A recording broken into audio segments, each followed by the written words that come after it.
Welcome, everyone, and let me see if I can find Aerik. Where's Aerik? Show on stream. Here you are. I'm here. Are you here? Are you I'm here? I'm here. You are. You absolutely are.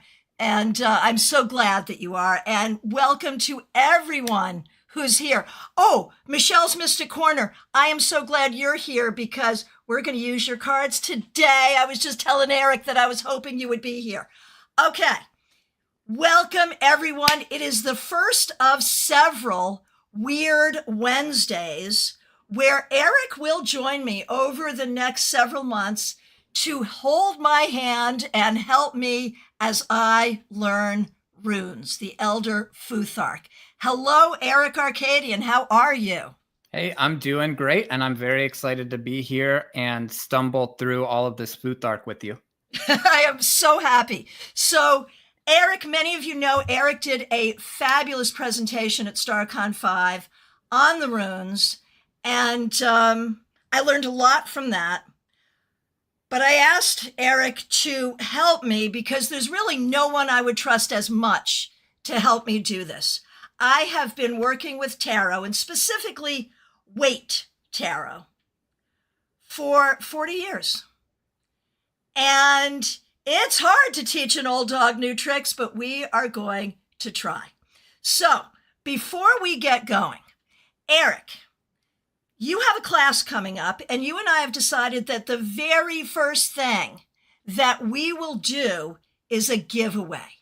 You have generously said that you will give away exactly one ticket to your class, although we hope that everyone signs up, and we do have a link to your website in all of the descriptions so people can find out about it on their own. But tell us about the class that you're teaching. Okay, but wait, I have a suggestion. We should do the giveaway at the end. You want to do it at the end? Episode. We should do it at the end. We should tell people now to get them excited. Oh, but then we'll make them wait till the end. Because we're tricky like that. We are tricky like this, and I think that's really, really smart. So I'm looking at the clock. I'm looking at the clock to make sure we leave enough time because, my friends, we are broadcasting pretty much everywhere. But if you want to be eligible, you must be a member of my YouTube channel. You must be present on horizontal YouTube, good old-fashioned TV YouTube. You must be present, and you must be present at the end. Okay? So, members, I see a bunch of our members here right now. Thank you so much for being here. So happy to see all of you. But here's the bottom line. Be here at the end of the hour, and you have a chance to win.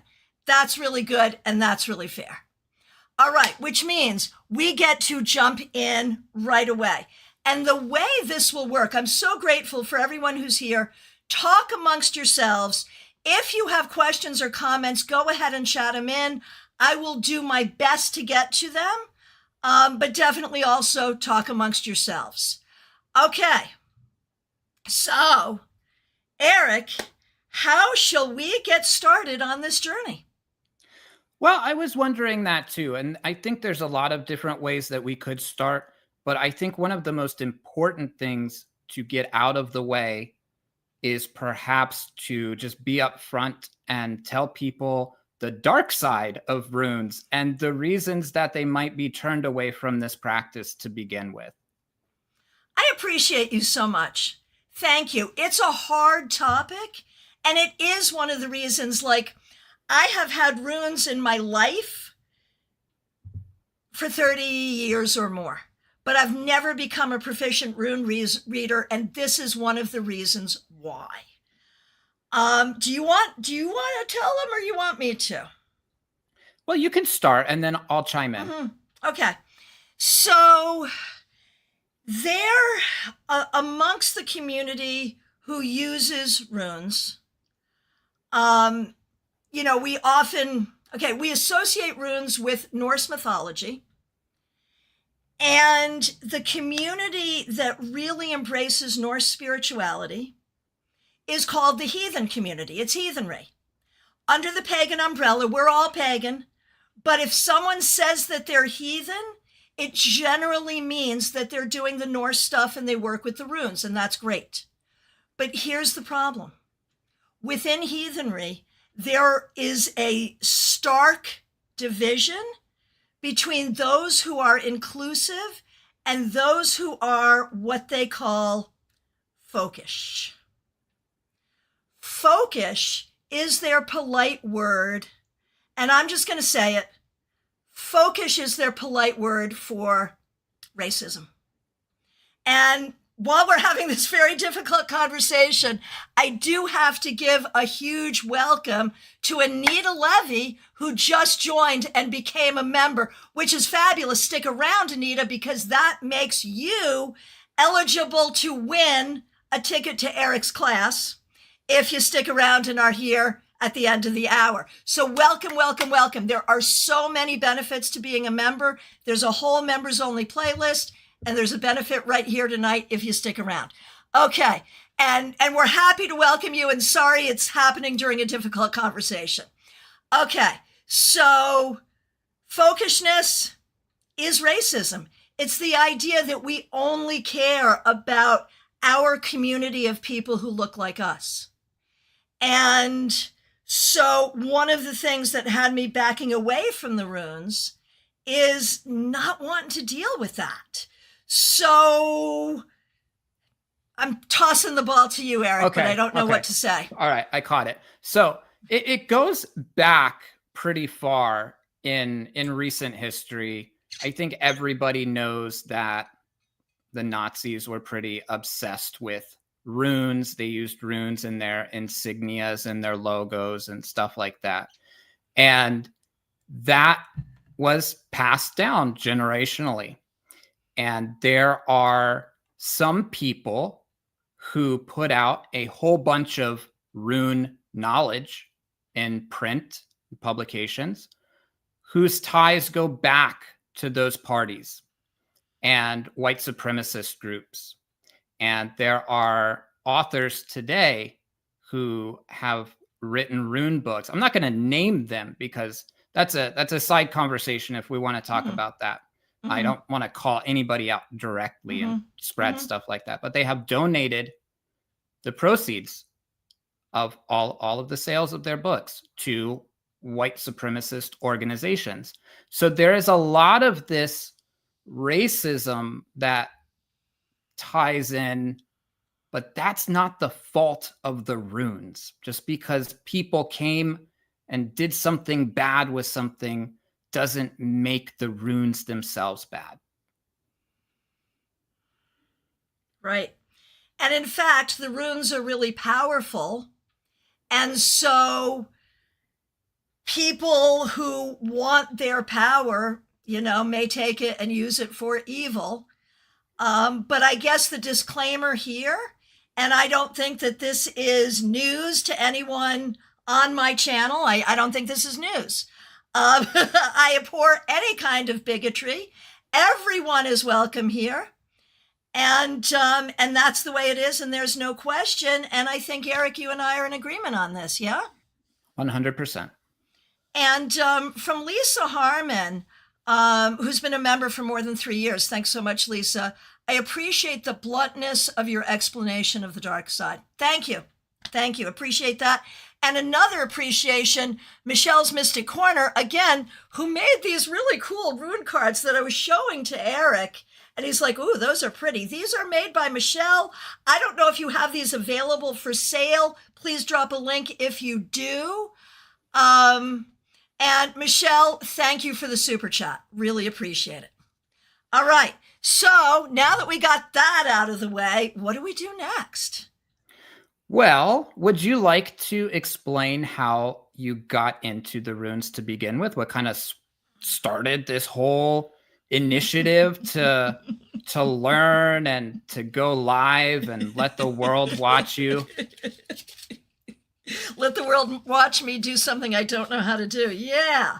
So back in the day, we're talking like I'd started my business a few years ago.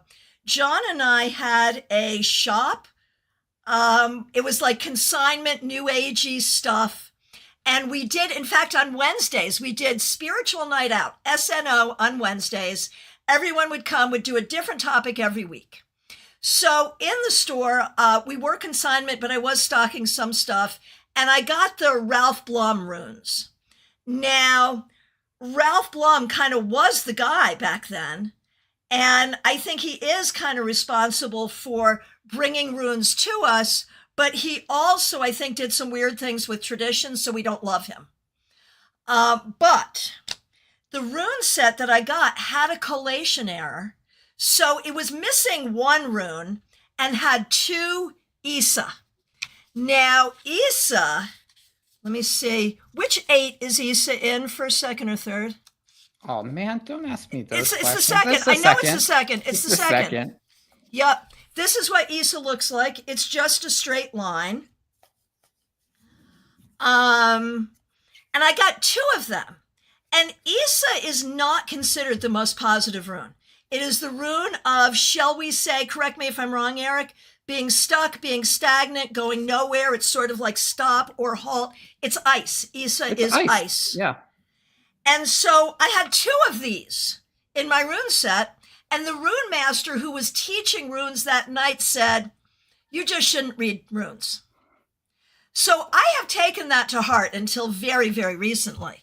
I have done rune magic, bind runes, for years and years and years. And at some point in this series, I'd love us to talk about bind runes because it is my favorite. And I told you this story, but I'll share it with others. Everyone knows about the twins, right? We have twin grandchildren that we love very much and are very proud of.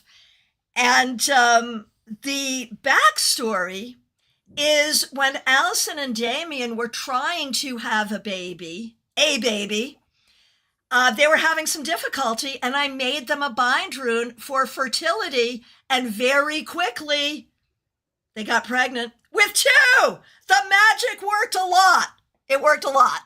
So I love bind runes, and I hope to learn more from you about that. But knowing none of this backstory, last Christmas, not this most recent, but the Christmas before, IT John got me a rune set and a book.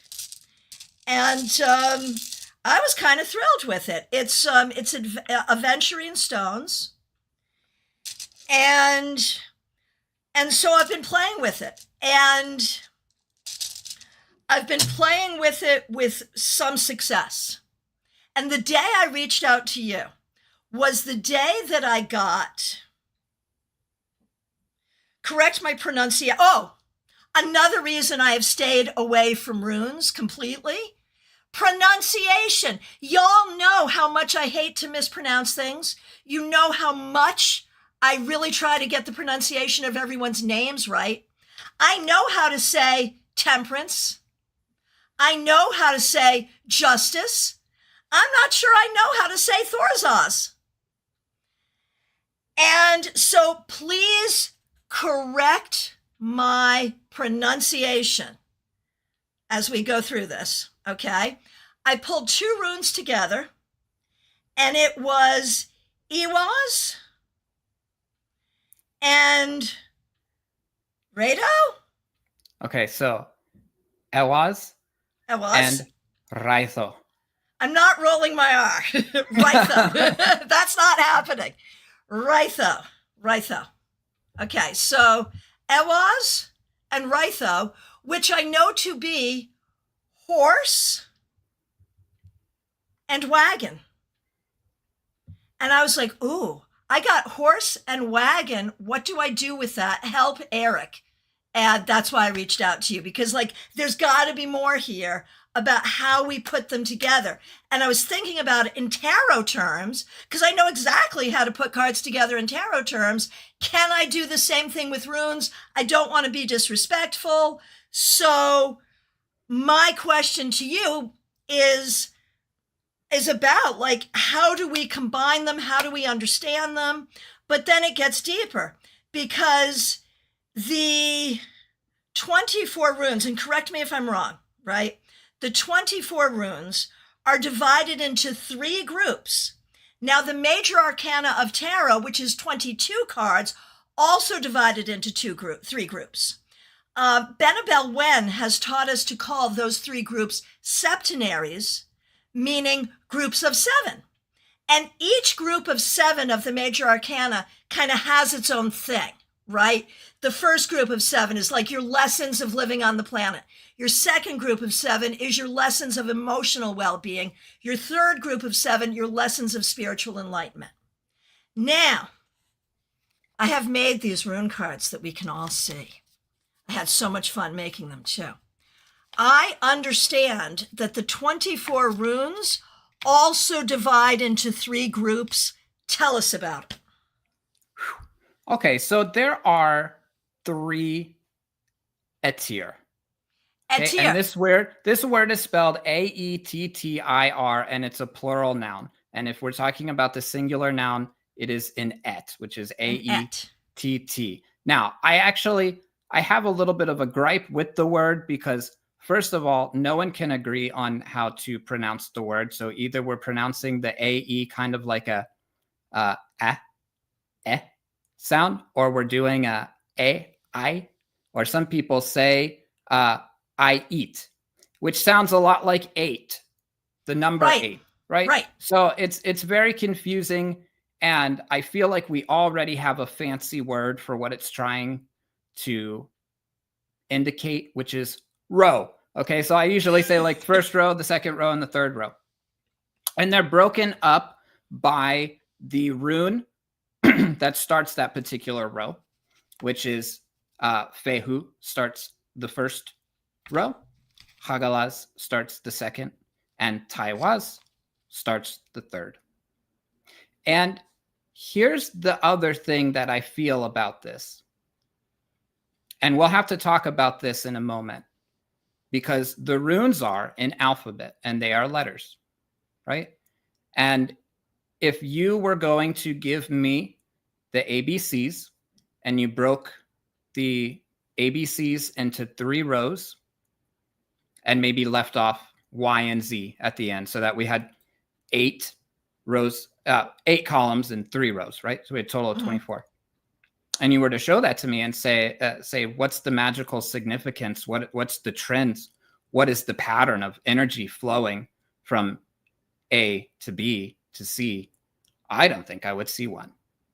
And so I feel like while it's an interesting discussion, maybe that should be later after we go over some other foundational material on the runes. I don't know if I necessarily always see it. And when I do kind of try to dive into that, I sometimes end up rearranging the runes into different rows. So are you saying, I'm going to make a statement and you tell me if I'm saying what you're saying or not? What you're telling me is, even though the major arcana divides into 3 and the runes divide into 3, we're not going to make a lot of that, and we're not going to see it the same way, because with the major arcana, we see a clear story from card to card, and we see these groups as having something similar. Are you saying that like everything in this group is not necessarily connected versus everything in this group versus this group? Is that what you're saying?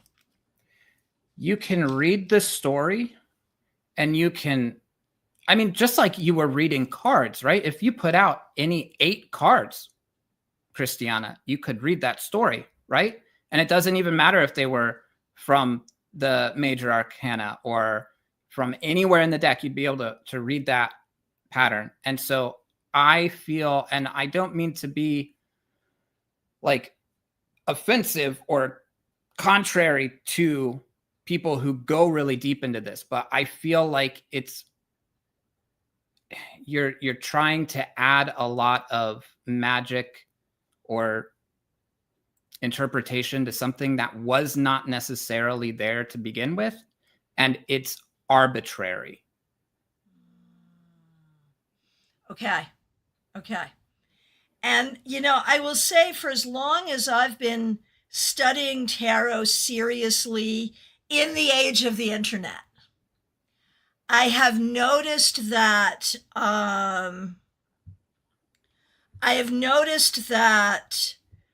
there are those who really try to see. It's going to make me cough because I don't like it. Excuse me. If I don't like something, I cough, right? People who really try to make this marriage between tarot and the runes. Now, you did a great thing at StaarCon where, because it was a tarot conference in many ways, where you're like, okay, this is the energy of this tarot card. Which rune goes, which rune has a similar energy? And that was helpful. But in terms of structure, we don't really see a similarity to from tarot to runes. Is that fair? I have tried for a while to say, what would the corresponding card be? You can draw the parallels, the one-to-one, but in terms of overall structure, I don't think it maps out. And I think we've talked about this just very briefly. It's like when you really like one thing and you want to force that system onto something else. And while you can box things in that way, I don't think it's necessarily appropriate, or maybe that helps you learn, but it doesn't mean that, it's useful for everyone to do it that way. And then I also remember, I can't remember the name of the condition, but there's a psychological condition, right? Where you see significance in random patterns that have no other significance. And it's just, sometimes things can feel like that, especially like these are letters in an alphabet, and every bit of all this other new age and spiritual stuff that we do with them, a lot of that we're already kind of like superimposing onto a system of letters that was used for writing and perhaps not magical stuff originally. Right. So a couple of comments and a question from Lisa Harmon. Lisa, thanks for being a member for more than 3 years. Going through Amazon, like we're already selling runes, just to be clear here. Going through Amazon, I noticed different types of runes for Kroken and Norse. Does it matter? I don't know if I'm familiar with that first word. Yeah, me neither. But let me say that there are different runic alphabets. So the one that we're dealing with is called Elder Futhark, and it's got 24 letters. But there is Younger Futhark, there is Anglo-Saxon Futhark, there were medieval runes because the runes represent sounds, right? And so you can use runes to write in any language, theoretically. Should you? Not necessarily, but can you? Sure, you can try. So because of that, there are different regional variations of the runes. So you might be looking at another set. I don't know. But if you are trying to get a rune set, I would recommend Elder Futhark. There's also the witches runes that I think were designed by Buckland that you can also get those. But Elder Futhark is what we're doing here. I also wanted to mention that, hang on a minute, where is it? Oh, Medium That Rocks, so good to see you. Thanks for being a member for more than a year. Saying your class at StaarCon was really great. Thank you. It was. It absolutely was. And there's something you said in that class that I think is so smart, because it really brings us back to the alphabet. The thing that I've heard you say a few times is the runes are an alphabet. And what you did at StaarCon is you did that thing that we do with our kids. A is for apple. B is for ball. C is for cat. Okay, what if we divined that way? And so apple, what is apple? It's sustenance. Or it's a sign of gravity because of Isaac Newton, right? Hmm. What is ball? It's something that's round. It's like the planet. It's something that bounces. It's something that you can throw. What is cat? It's curious. It has 9 lives. It's a pet. And I thought that was very interesting, both from the idea of how do we divine with an alphabet, but also the idea that, like, one of the things that perhaps you have noticed in divination, so many of our tokens, whether we're talking about tarot cards, Lenormand cards, runes, can mean more than one thing. And I often feel like when I'm teaching, it's like, well, this symbol could be your grandmother, a head of lettuce, or letting you know that it's going to rain tomorrow. Like, how does all of that work, right? And I think with random token divination, that's something that we all deal with. And I know this wasn't what you were going for, but I wanted to share this with you, that when you did that ABC, it suddenly clicked, like B for ball. It could be the world. It could be something round, but it also could be bouncing. You need to bounce. It could be something you need to throw or something you need to catch. And that's how divination works. And that was like a real light bulb moment for me of how it is that one token can mean so many different things that don't necessarily feel connected. If that makes sense. Yeah, it's a trigger. It's a trigger. It's a trigger. Now, the other thing you said at StaarCon that really gave me a lot of relief was the runes, because there's only 24 and because there's not pictures. The runes offer us a huge opportunity to use our intuition. Absolutely. And, with different systems, like how much the intuition is involved or should be involved, and in what way, that's different from system to system. And so let's go back to my original example, and I'll find them for you. Let me see if I can pronounce them correctly. Ewas? Yep. And I'll have you know I went to the correct Etir? I went to the correct Etir to get these. Yep. Rifle. Okay, so these 2 cards, no particular question, or these 2 letters, these 2 symbols, and all I could think of was horse and wagon, horse and wagon. What would you do with this? What is the message here? Well, I kind of see Ewas as the horse, or if we're going to put it in modern terms, it's your car or something. It's your mode of transportation. It's the thing that gets you from A to B. But Raitho is the journey from A to B. So it's the car trip. Well, a huge 4-letter word almost came out of my mouth in the way that happens when you're like, oh, duh.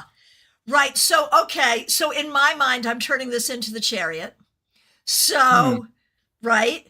But let me take it further then, because with the chariot, and I'm doing the very thing I'm not supposed to do, but I'm doing it.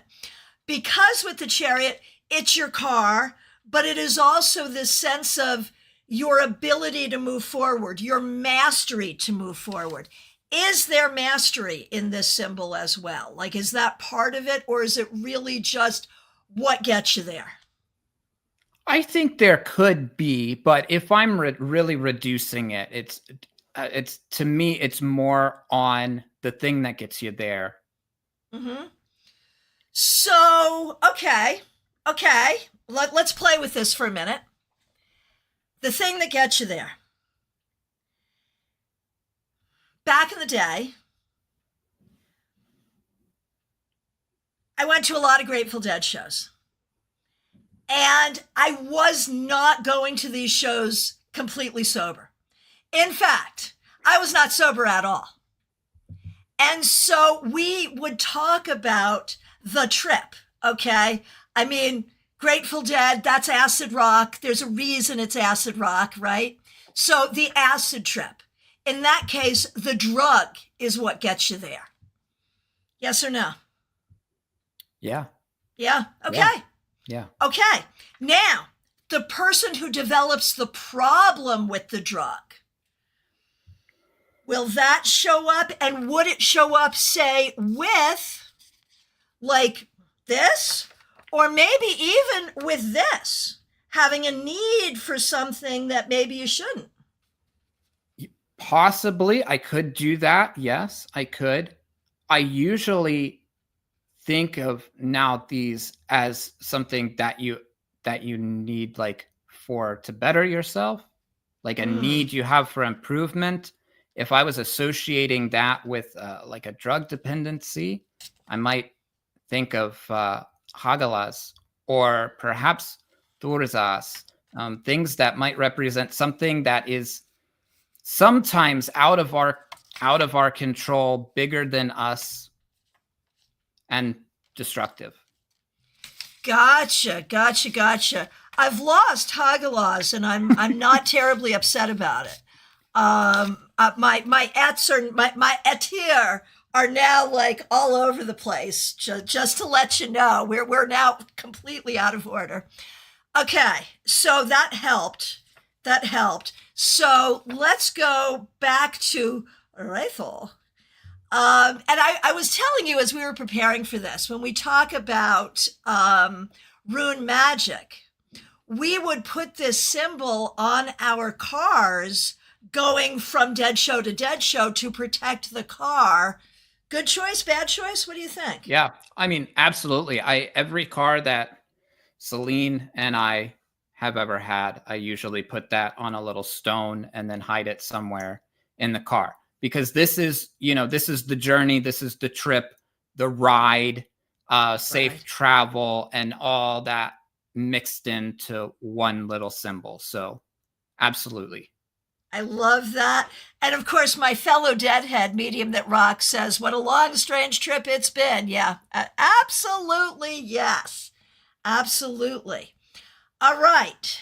So if you don't mind, let me ask you, I have so many questions.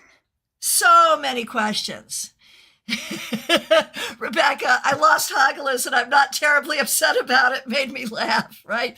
I mean, like in tarot, it's true that if you're going through your deck and you can't find a card, or if you've literally lost a card, that means something.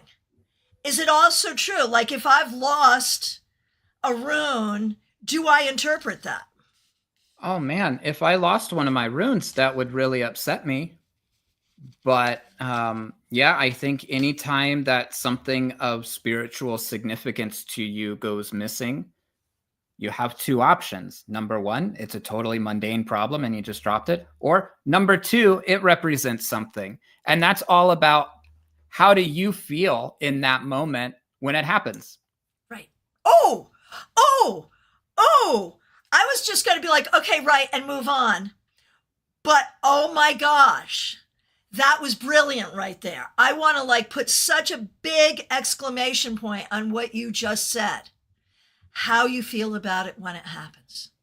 That is freaking brilliant, and I love it. And in case anyone was concerned, I did in fact find Hagalas. Now, a couple of questions.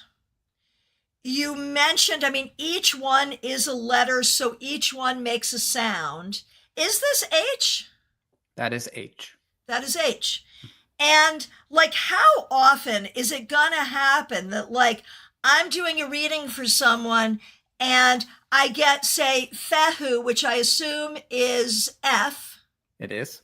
And they're dating a guy named Frank, and that's going to be significant or not? Like, is that a thing? Okay, so first of all, I don't think the sound is ever going to really correlate to the normal accepted divinatory meaning of the rune, right? So these are just like a completely separate type of trigger that maybe it can, just like the court cards in tarot, right, can be 100 million different things. And that's why everybody has such issue reading the court cards. You have a few different ways of looking at runes and asking, what do you represent? So obviously the accepted divinatory meaning is one way to look at it. You can go back to the original translation, the definition for what that rune stood for in the old rune poems and extrapolate from there. You can look at what the shape means to you. And like some of them are just a line, yes, but some of them, they're an arrow or something else exactly that might trigger a thought in your brain. And then one of the lesser important, but still there ways, is what sound does it make? And so fehu, maybe that you see the F and you've got the client asking about their boyfriend and, how is he? And you're thinking, right? Yeah, not a good guy. Not a good guy.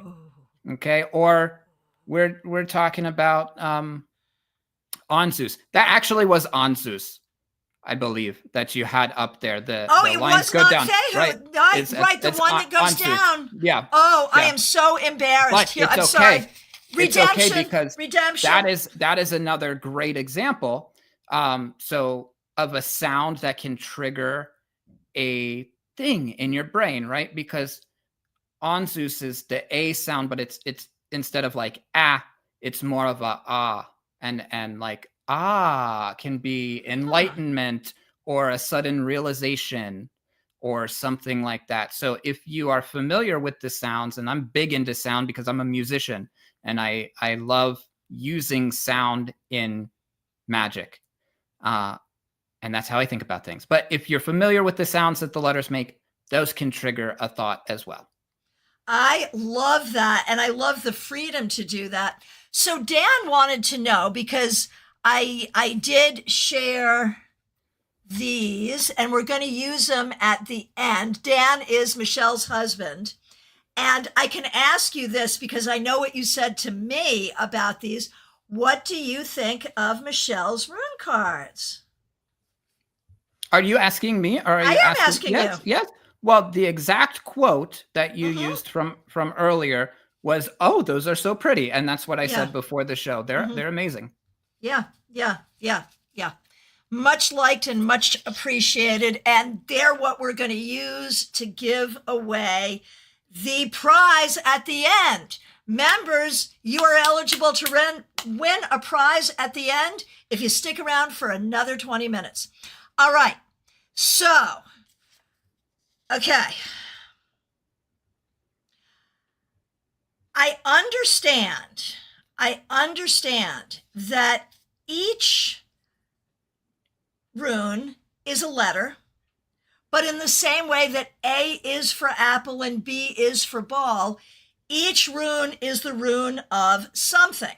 So, Anzus? Anzus is a mouth. Yep. Is mouth. Fehu, cattle. But okay, see, here's where it gets interesting, right? So, what do cows mean to us now in the modern day? Maybe they're food.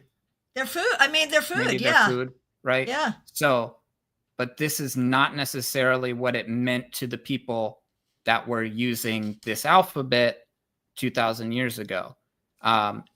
In that sense, cattle was something that you used in a transaction. That was how you paid for things. They represented wealth. It was a status symbol. I own 1,000 cows. I am wealthy.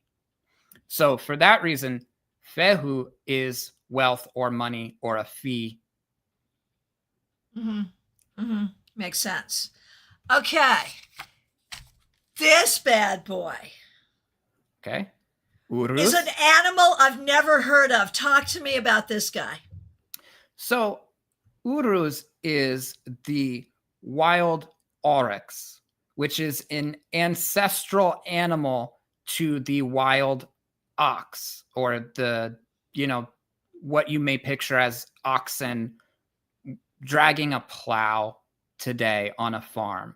So this is different from like the cattle depicted in Fehu, which are transactional or wealth, whereas the ox of Urus is a sturdy, strong, enduring animal that we therefore associate with strength or health. Strength or health. Oh, and Rebecca, this is your favorite rune. Tell us why. Can you please say more? And Mordecai over on Twitch. Wait, is the word I was talking to in another chat? I have no idea what you're asking, but the word Wyrd, W-R-D, W-Y-R-D, this is Wyrd Wednesday. We'll have many of them, or at least a few. I have heard this word pronounce both word and weird. What does it actually mean? So I say weird, and essentially what we're talking about is the equivalent of the Greek fate. And in Norse mythology, you had similar characters to the fates, and they were called the Norns. And they were these three sisters that lived at the foot of the world tree. And sometimes they're called the Wyrd sisters. And they carved the runes into the trunk of the tree. And this is what manifested reality. Am I oversimplifying the myth? I am oversimplifying the myth. But essentially what we're talking about is fate. So that brings us to something else. As I was studying, this rune, which I understand is Perth or Pertho, is that right? So it's Perthro or Pertho. Pertho. Yes. Pertho. And Pertho. that is one of the 3 misunderstood and problematic runes that you will find in the Elder Futhark alphabet. Do say more, please. So, Elder Futhark is a reconstructed alphabet. And what I mean by reconstructed is that we don't have anything written. There was no writing in Elder Futhark. Sometimes the symbols were carved onto things. The amount of inscriptions we have that actually contain Elder Futhark is very low, historically speaking. Most of the things that were written at the time were in Younger Futhark. Younger Futhark we can use to read and do things like that. It's, you can write in it, it works fine.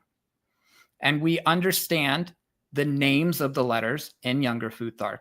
And we also understand the names of the letters in corresponding similar alphabets like Anglo-Saxon Futhark.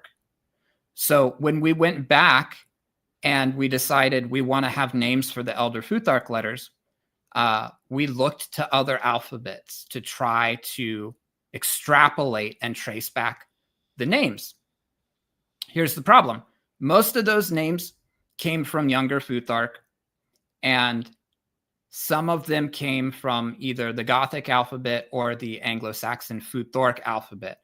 And this, trying to throw out these alphabet names and confuse everyone, but like what you need to understand is we have an alphabet with 24 letters, and we were looking at an alphabet with 16 letters to get the names from. So what did we do for the other 8 letters in Elder Futhark?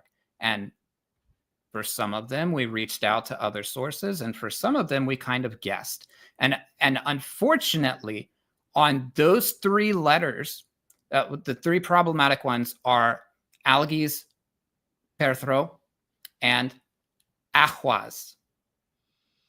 Those are the problematic ones, because there was perhaps some corruption. That is Lagus. No, that's Lagus. I'm wrong. Okay, keep going. I'm not going to be able to get it. Go ahead. So there was perhaps some corruption on the original sources, where they were pulling the names and what was written in the rune poems. So they got kind of confusing.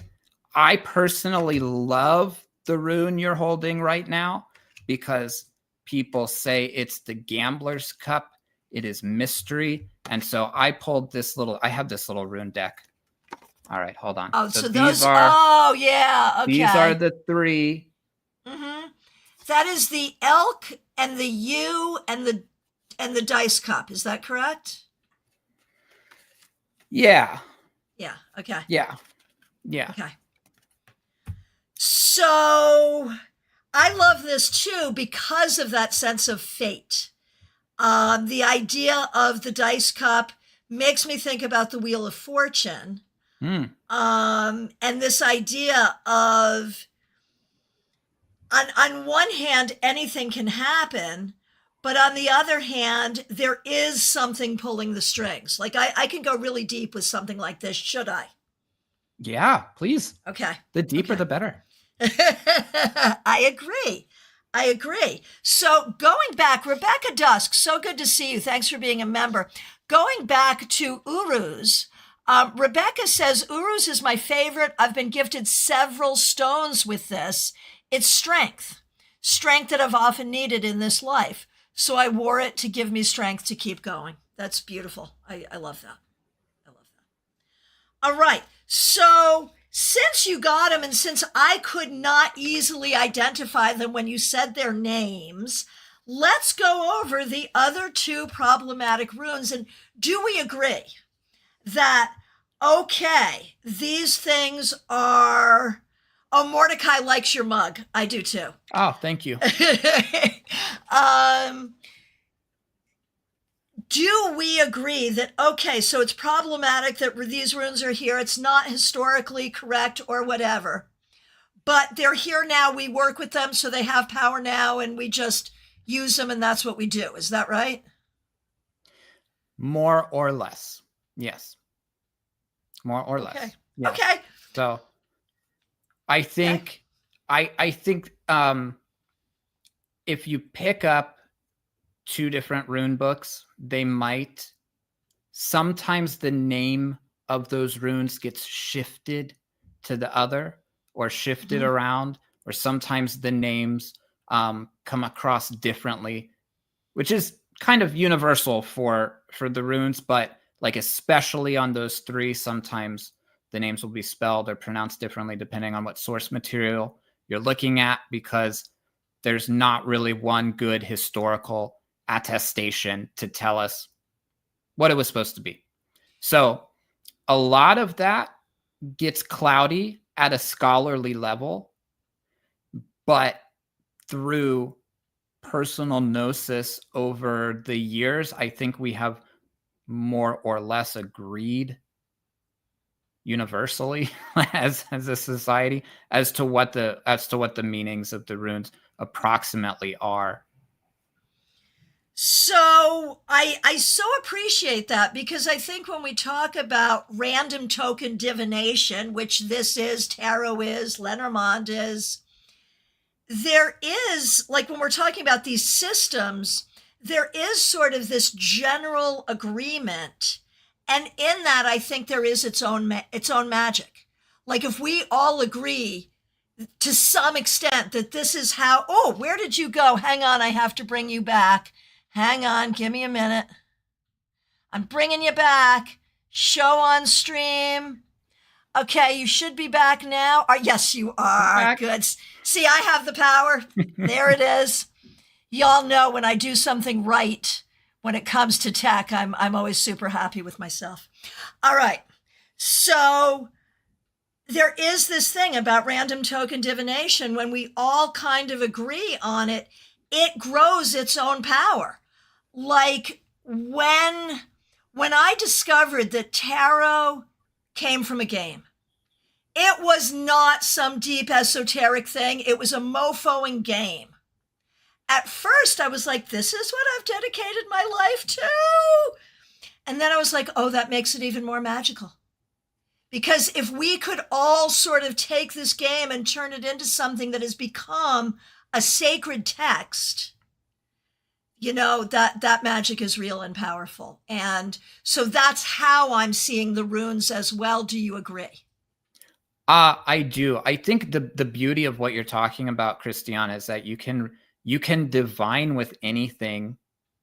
And one time I had a friend who did a class and we all divined with M&Ms. And like, it doesn't really matter what you're using, because if you can attach a meaning to it and you can use it as a symbol for something, then you can divine with it.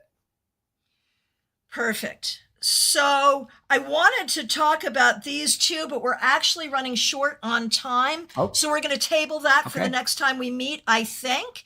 I have one question, and then we're going to go into our giveaway. So Medium That Rocks, here's the question. Sigil? Opinions? I don't know what any of that means. If we're talking about making a runic sigil, then awesome. I think usually we would maybe call that a bind rune. A bind rune, right. A bind rune. And yeah, very powerful. That's like a whole separate thing we can talk about in another episode of Wyrd Wednesday. And we will. Oh, and we definitely will. Okay, members. You must be a member of the YouTube channel. And you must be here right now, and you must be on YouTube vertical. Before I say the next thing, I'm going to say thank you to Mordecai on Twitch, who says, this is an interesting stream, very informative. Yay, thank you. That's exactly what we're going for. Okay. First of all, tell us about your class. Okay, this is what you're giving away. One ticket. Go ahead. So starting in the summer, in June, I am teaching a series of 3 classes. They're all on different topics. I'm doing one a month.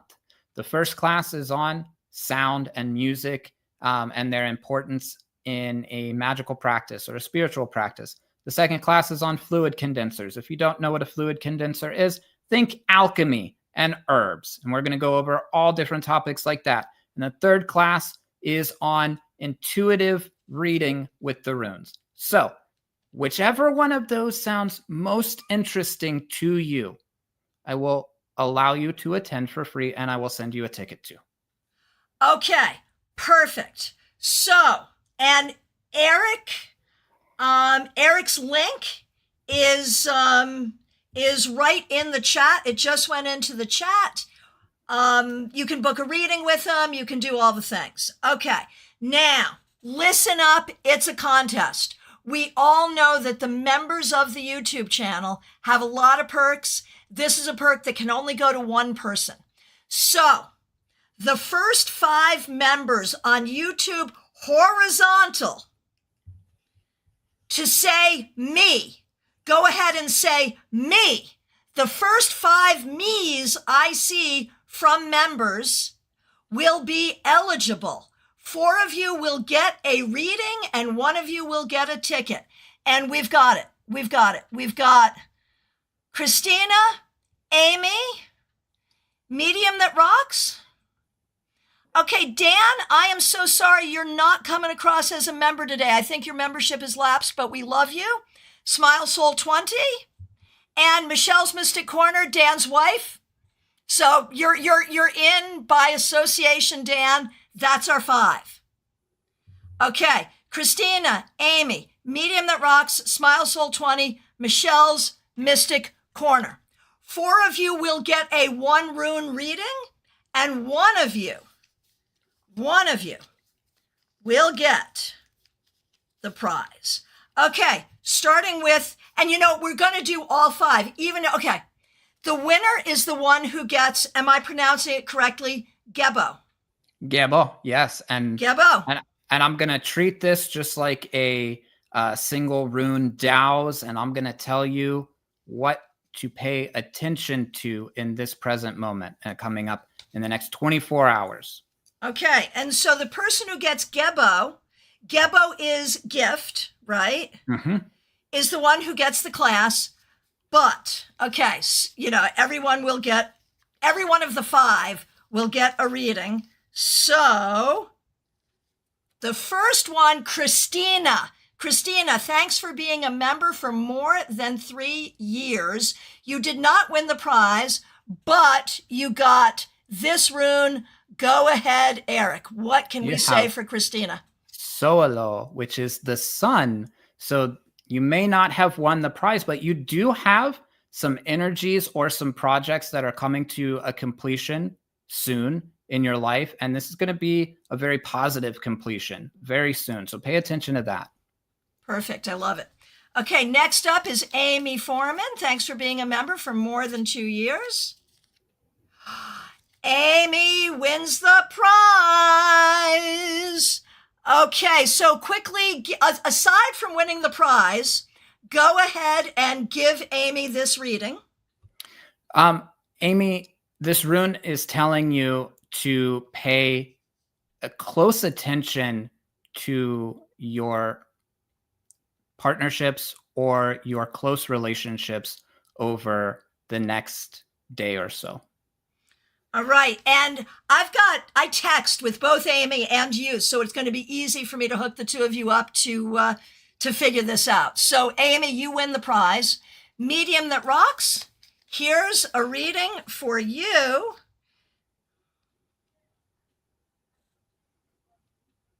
Berkana. Okay. This rune is calling to you to focus on those things, those areas in your life that need a little bit more attention, kind of things that you might have planted. We were talking about fertility here. Look to the seeds that you might have planted around your life, and they might require some water. Okay, Smile Soul 20. Anzus. So we talked about this rune earlier. This is mouth and communication. And this rune is reminding you to pay very careful attention to the words that you are using coming up soon. And last but not least, and I think this is fabulous, Michelle's Mystic Corner. You are going to read for Michelle with a card from the deck that she designed. And here it is. Fehu. Fehu, beyond being a rune representing money, is also a rune of increase. And so this is calling special attention to an area of your life that needs a little extra oomph into it. That might be a side project or a friendship or something. There's something that's dwindling a little bit that needs you to put that extra oomph into it. So look out for that. Perfect. And Michelle says it is her favorite card. And Michelle, thank you for sending these to me. I really, really love them. And the time has come. Aerik Arkadian. Ooh. Yeah, the first Wyrd Wednesday is coming to a completion. I want to thank you so much for doing this. I learned a lot. Everyone here, did y'all learn a lot? What did I learn? I learned so much. And let's do it again next month. And let's do it for a few months until we run out of to talk about. I love that. Yeah. I love that. So, Aerik Arkadian. Aerik is spelled A-E-R-I-K. Arkadian, spell Arkadian. A-R-K-A-D-I-A-N. I'm pretty sure I got that right. I think you did. Yep. It's AerikArkadian.com. And on YouTube or pretty much any social media, it is at Aerik Arkadian, spelled the same way. And if you would like to go a step above just watching my content and subscribing to it, you can also check me out on Patreon. Patrons get a free reading, by the way. And you can see he's good. And if you'd like to book a reading, you can do that on your website. you can also sign up for your class coming up in June. Yep. All right. You can do all those things. I want to say a big thanks to everyone watching, especially the members. Thank you. Welcome, new member Anita. Thank you to Michelle, not only for this great deck, but also for the super chat. Really appreciate that. Aerik Arkadian, thanks for being with us. I will be back on Friday with your Friday weekly wrap up. In the meanwhile, I am also available for readings. ChristianaGaudet.com. Go ahead and book. And Aerik, it has been so much fun, and I have learned so much. Thank you, and thank you, everyone. We'll see you soon. Thank you.